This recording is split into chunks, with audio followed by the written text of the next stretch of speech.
A big move made regarding a Belmont County murder case. It's our top story at 6. Thank you for joining us. I'm Rich Pierce. And I'm Kate Davison. This involves David Kinney, who's now serving a life sentence for the murder of Brad McGarry. News 9's Brittany Grego explains what happened today. David Kinney's attorney filed an appeal on the aggravated murder charge for 10 different reasons, and those were heard in court today. This case was born out of tragedy, but it's now about the limits of power. Defense attorney Chris Gagan told the appellate court about several errors in the David Kinney trial. Everything from the lack of sufficiency of evidence to the way the jury was selected to the jury charge. You may recall David Kinney was sentenced to life in prison without the possibility of parole for the May 2017 murder of Brad McGarry in Bel Air. Gagan says a central issue is the police interrogation video, which starts as a voluntary interview and leads to much more. He makes an admission that he shot the victim, and at that point in time he was not administered his rights.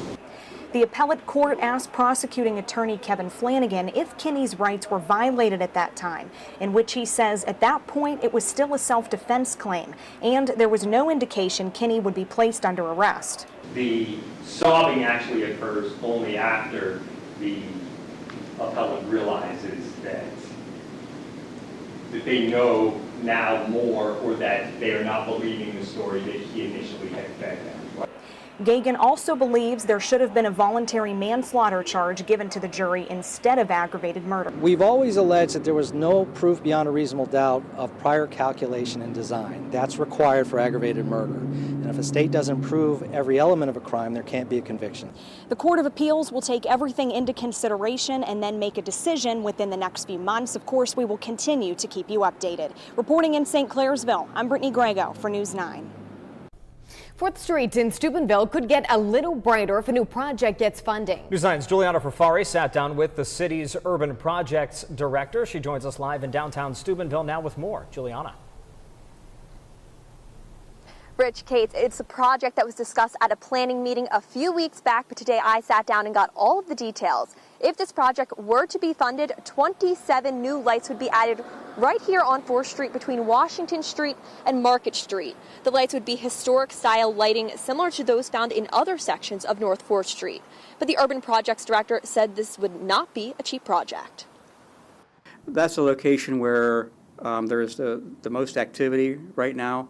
That's the location where the First Fridays are, and it just made sense to start with that location. Now they will continue to search for that funding. We'll have more on this project coming up tonight at 10 and 11 o'clock. For now, reporting live in downtown Steubenville, I'm Juliana Ferfari, News 9 at 6. Juliana, thank you. The case of a teen missing from Carroll County is now being treated as a criminal investigation. Investigators say 14-year-old Jonathan Menard was last seen at a farm near New Harrisburg on April 13th. The Carroll County Sheriff's Office has questioned a person of interest, but no arrests have been made. Menard is 5 feet 7 inches tall. He weighs 145 pounds with blue eyes and brown hair. He was last seen wearing a blue hoodie, brown pants, and brown boots. Anyone with information on his whereabouts is asked to call the Carroll County Sheriff's Office. Yesterday, Governor Jim Justice held a news conference to discuss secondary road maintenance plans. Today, some of his staff visited the Ohio Valley to discuss that road situation. News 9's Jamie Baker was there. She has more. Leaders from the Department of Transportation made a stop in District 6 on Wednesday morning, listening to different legislators and people, especially in Marshall County, talking about how dangerous some of the roads have gotten. We can put you on a school bus, we can put you in a county vehicle, but I don't think people in Charleston realize what these guys deal with on a daily basis. It's scary.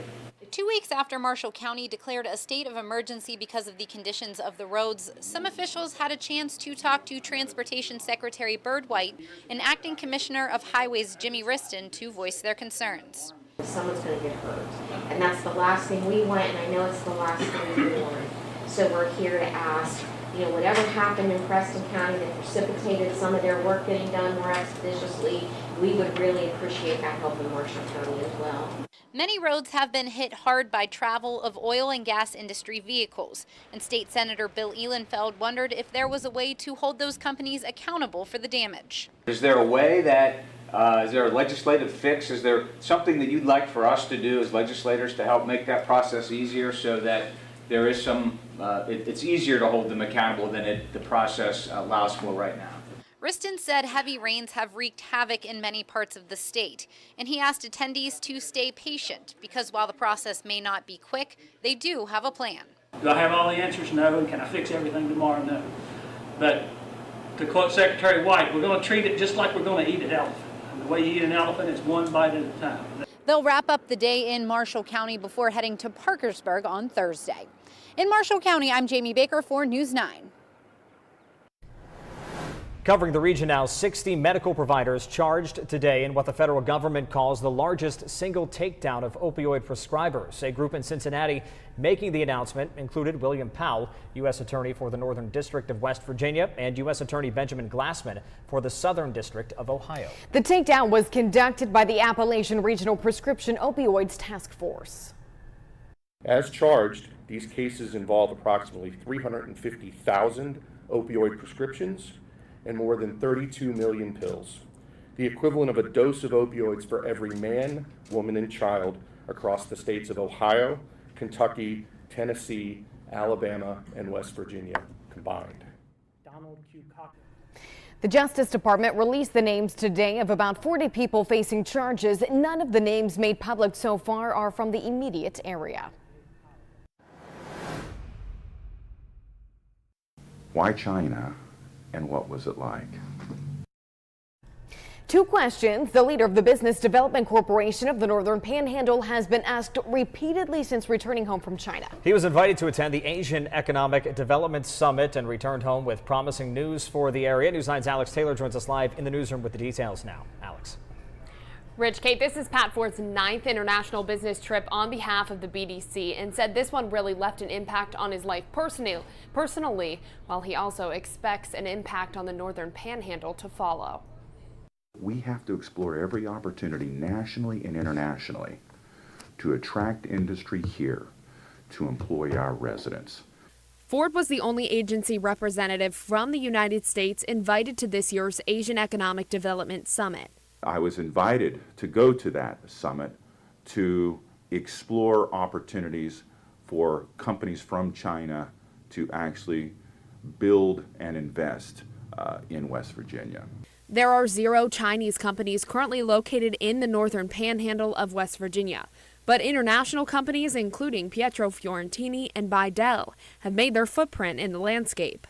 What's happening is we are seeing more international investment occurring in the United States in general and the Northern Panhandle in particular than we have seen in years, if not decades. This because building product here eliminates tariffs and substantially reduces international transportation costs. Not to mention our placement on the shale gas reserve makes an ideal situation for investors. You couple those 3 things with the fact that we have the most productive and most loyal workforce in the world right here, it makes it a very attractive investment for companies in China to want to locate here. Ford said since the summit last week, China is expressing interest in investing in this area. He also wanted to share his personal experiences in the country. We'll have more on this story coming up this Saturday. Reporting live in the News 9 newsroom, Alex Taylor, News 9 at 6. And Pat Ford will be my guest for this week's One-on-One with Rich Pierce. It airs Saturday morning at 8:30 on WTOV 9 and Sunday at 6:30 p.m. on Fox 9.